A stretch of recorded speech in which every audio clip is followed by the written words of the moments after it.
This is Ryan Elliott for Boxing Social in association with Betfred. We're at Venice Beach for the Ksi-Logan Paul 2 Open Workout. Delighted to be joined by David Diamante. David, feel like I'm chasing you every other day at the minute. How have you been, mate? Ryan, I've been great. Great to have you in LA. Welcome to America. Welcome to LA. Welcome to Venice Beach. Big fight week. Huge fight week. I've never actually asked you this, David. Let's start with the main event, Ksi-Logan Paul. Seismic event. I think it's still hard for us in the boxing world to perhaps comprehend how big it is and how big the profile is of both of these guys. How do you feel about all this? What do you make of these guys coming over and sort of transcending the sport and sort of evolving the sport as well, coming in such a huge event on Saturday? Well, I think it's great. I think it's great that they're such fans of boxing and that they're trying to take the trade seriously, and they're turning pro. The first fight, you know, they left it all in the ring. I mean, their skills weren't tip-top, but their heart was there, and I think this fight's going to be even better.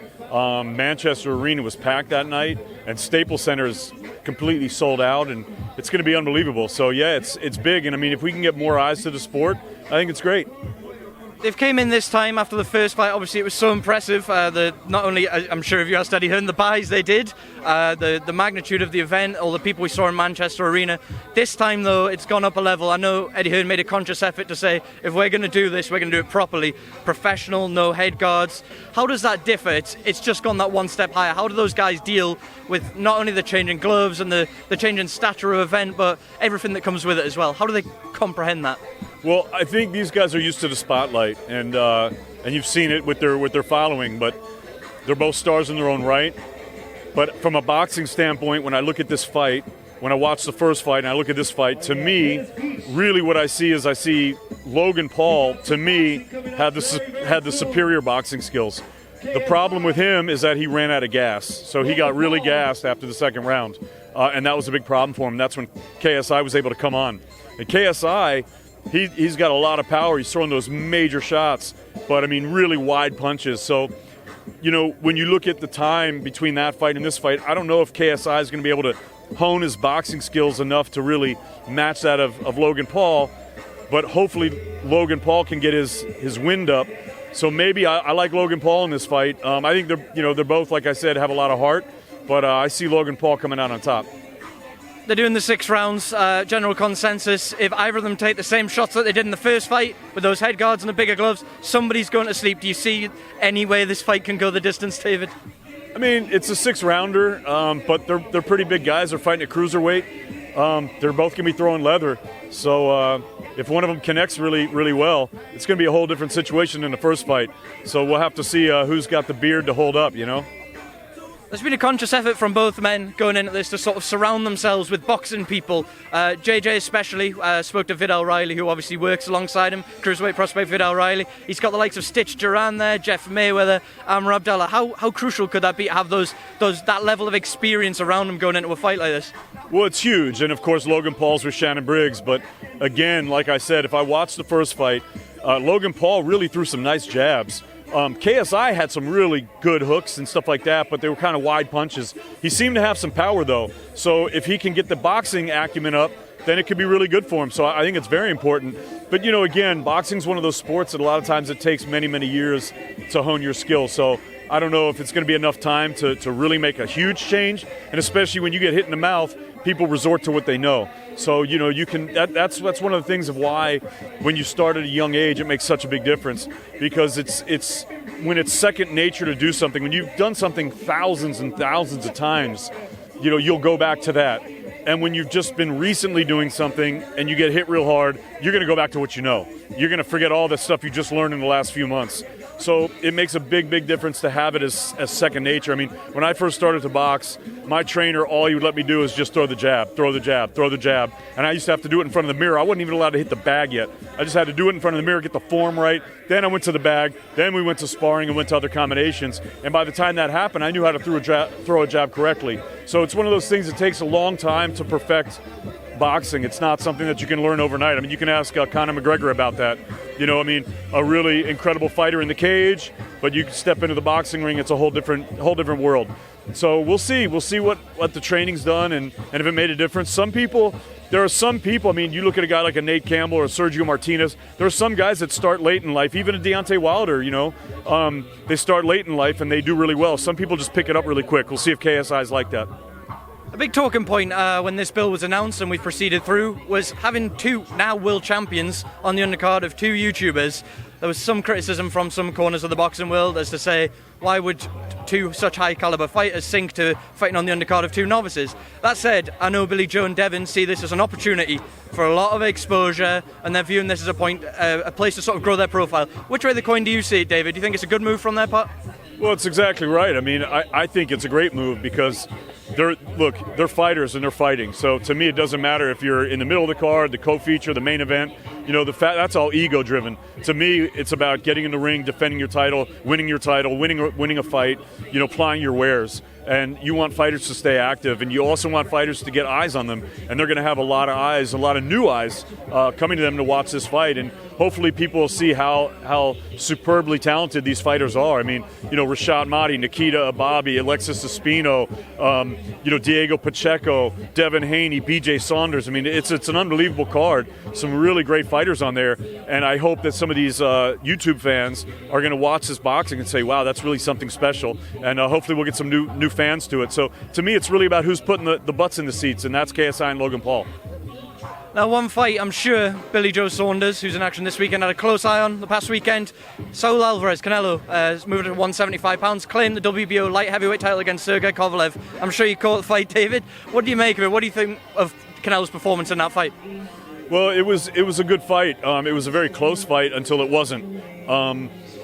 You got to take your hats off to Canelo, give him all credit for that. But again, it's like sometimes a lot of these fighters, they follow kind of the Mayweather example of kind of picking opponents that are a little bit getting long in the tooth and maybe a little bit past their primes, but still have a big name, still pose a little bit of danger. I mean, I shouldn't say a little bit. Look, Kovalev's very dangerous fighter no matter what, but he's definitely not the crusher that we once knew, right? So when you take certain knockouts, I believe like a fighter, it changes a fighter.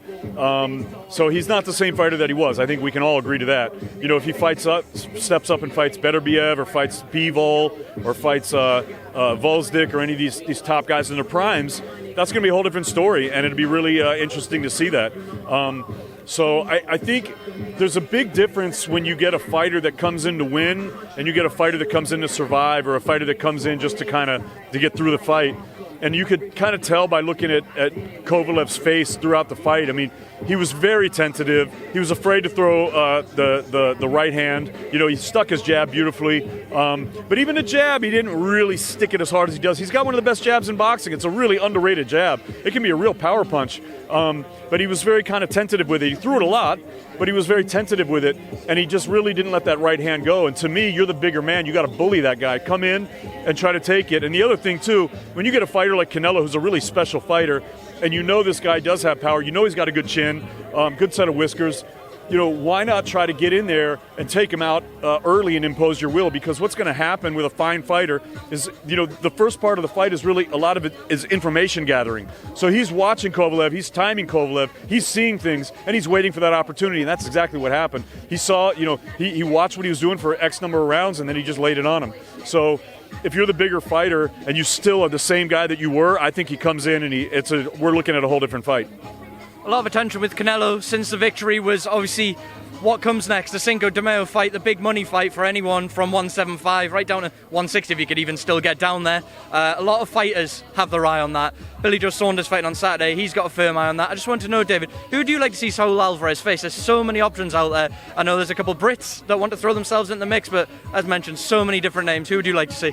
Well, I think Andrade and Saunders pose too much of a danger for him, and it's like a risk-reward type thing because they're the type of fighters that are very tricky, and I think those guys give Canelo fits, and I think he doesn't want to face them. I don't think their name recognition's as big as he wants. It's a risk-reward type of situation. Again, Kovalev has a big name. He saw the risk down a little bit. New weight class to win a world title. Let me go there. There are a lot of different guys for him to fight at this point. So I think it's going to be really exciting to see who he fights. I think from 160 to 175 and even beyond. He's talking about cruiserweight. So who knows, We'll see. I mean, that's for his management team. But, Canelo is the star of boxing right now. And any fight he's in is going to be exciting, but hopefully he gets the right dance partner. I want to get your thoughts on something, David. What did you make of the biggest star in boxing, Saul Alvarez, and Sergey Kovalev as well, having to sit and wait for the UFC to conclude? We knew they were going sort of head-to-head. We thought the times wouldn't overlap. They did. And we saw the biggest star in boxing sat on a sofa waiting for the UFC to finish. They had the UFC on in the arena. What did you make of that? I think there's a lot of different ways to look at it, and I know a lot of people on social media were really down on it, and they were saying it's a bad day for boxing. I don't necessarily agree with that. I think I'm not taking a stand either way, but I look at it in a lot of different ways. In one way, I see what they're talking about, but on the other hand, it really America is a different market, and one of the things about America is we have so many different big sporting events on any given night, whether it's college football, college basketball, NBA, MLB, NFL. There's so many different sports, NHL. There's so many different sports happening that I think it's really important for promoters to look at other events that are going on. And I think that there's been so much animosity over the last number of years between MMA and boxing, and I don't really think it's necessary because they're different sports, but they're not mutually exclusive. I mean, they're both combat sports, and I don't see why people can't love them both. It's like rugby and American football. Like they're similar sports, but they're very different. And I'm a big fan of both of them. I think they're both great sports. Same with MMA and boxing. Same with Muay Thai and kickboxing. I think they're all great. Obviously, boxing's my number one passion, but that doesn't mean I don't like to watch an MMA fight or a Muay Thai fight. So the fact that they started to work together, I think it's really great. And I think that it's possible that in the future we might see it go the other way. Maybe there's a boxing match and the UFC has a big fight and they say, let's wait till after this. Supposedly what I've heard is that DAZN subscriptions went up very, very high after that. But I have one thing to say that I haven't heard anyone say, and I have a real big beef with the sport of boxing about this, because to me it's really all about getting the younger generation into it. And when you forget about the UFC and what happened that night, just even on a regular night, fights go on so late that it's hard for young kids to be able to watch boxing. I mean, usually the main fight will walk at 11 p.m., midnight, 1 in the morning. That's really pretty normal. At least, living in New York, that's what you'll see. And if you're a 10-year-old kid, your parents make you go to bed usually. So these kids are missing a lot of these fights. And when I was a kid, we used to watch, the Wild World of Sports and stuff like that. And we'd have a lot of fights in the daytime. And look, it's great to have big events at night, but I'd like it to be accessible to the younger generation. And these kids that want to see the fight live, I think it'd be great if we could have maybe different times and get these kids involved so the kids can watch the fights too, because that's going to be the future of our sport, right? It's the younger generation. So as far as the MMA thing and the boxing, people are going to complain about whatever they want to complain about. Look, the fight went off. It was a big success. A lot of people watched it. It was wonderful. And I think it's great. And, the Nate Diaz fight happened and all that, and it is what it is. Final thing before I let you go, David. Huge fight in Japan Thursday evening. We've got the World Boxing Super Series Bantamweight final. Naoya Inoue in there with Inoue-Donaire. Seismic event for the nation of Japan, but all eyes in the boxing world will be firmly fixed upon that fight as well. What's your thoughts on that fight? Well, it's a great fight. Obviously, right now, the monster is just really pound for pound one of the greats, and he's just running through opponents like a knife through hot butter. It's absolutely amazing. He's just been a buzzsaw. So we'll see. Donaire's class, I mean, he's obviously getting on in years, but he's an absolutely incredible fighter. And hopefully we get a good fight. But the World Boxing Super Series has been wonderful for boxing. We've gotten a lot of clarity from it. Obviously, first with Usyk, then with Callum Smith, just a couple weeks ago with Josh Taylor and Regis Prograis, and now, of course, with Donaire and Inoue. So we're looking forward to a great fight in Tokyo, and can't wait to see what happens. David, pleasure as always. Thank you very much for speaking to Boxing Social. Thank you.